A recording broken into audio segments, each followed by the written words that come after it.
بسم الله الرحمن الرحيم. الحمد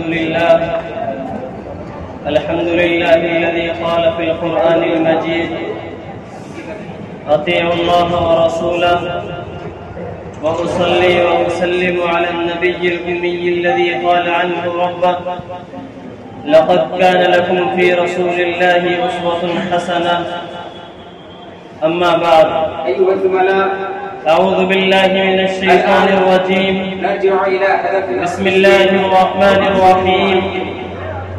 يا أيها الذين آمنوا أطيعوا الله وأطيعوا الرسول وأولي الأمر منكم، فإن تنازعتم في شيء فردوه إلى الله والرسول إن كنتم تؤمنون بالله واليوم الآخر، ذلك خير وأحسن تأويلا.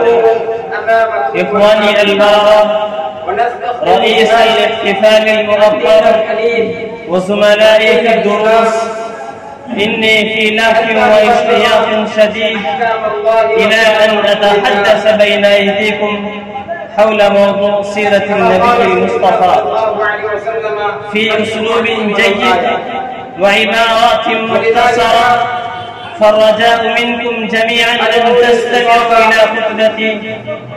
إخواني في الله، إن النبي محمدا صلى الله عليه وسلم ابتعثه الله القادر المقتدر من العالم بأسره لهدف أن ينجي الناس المغضوب عليهم والضالين من الطريق المستقيم، ويهديهم إلى دين الرحمة، الدين الحنيف، والنبي الكريم صلى الله عليه وسلم هو أفضل الرسل والأنبياء عليهم ألف تحية والسلام.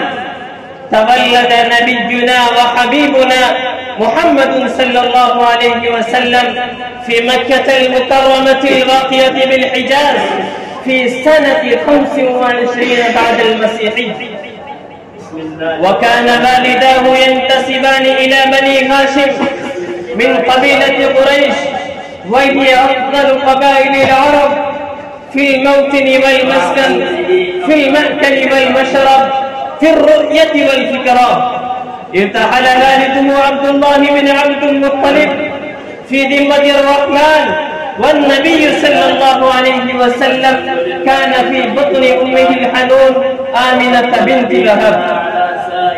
وعندما بلغ النبي صلى الله عليه وسلم 6 من عمره انتقلت أمه أيضا إلى رحمة الله، فقام عبد المطلب بن هاشم جده بكفالة النبي صلى الله عليه وسلم. ولما بلغ 8 أعوام من سنه انتقل جده عبد المطلب أيضا إلى رحمة الله، فكفله عن النبي الكريم أبو طالب. إن الرسول الأعظم اشتغل بالرعي والتجارة حينما كان شابا قويا، وعندما بلغ 25 سنة من عمره تزوج بامرأة شهيرة في التجارة والمال، السيدة خديجة بنت خويلد رضي الله تعالى عنها وأرضاها الدم. وكان النبي صلى الله عليه وسلم يتعبد ربه في غار حراء خارج مكة من كل عام شهرا كاملا. أنزل الله تعالى الوحي على قلب حبيبه في غار حراء وسنه 40 سنة كاملة، وكان ذلك في ليلة القدر التي خير من 1000 شهر، كما يقول الله جل ذكره وعلى شأنه في سورة القدر إيضاحا بهذا الأمر الجليل: إنا أنزلناه في ليلة القدر وما أدراك ما ليلة القدر، ليلة القدر خير من 1000 شهر.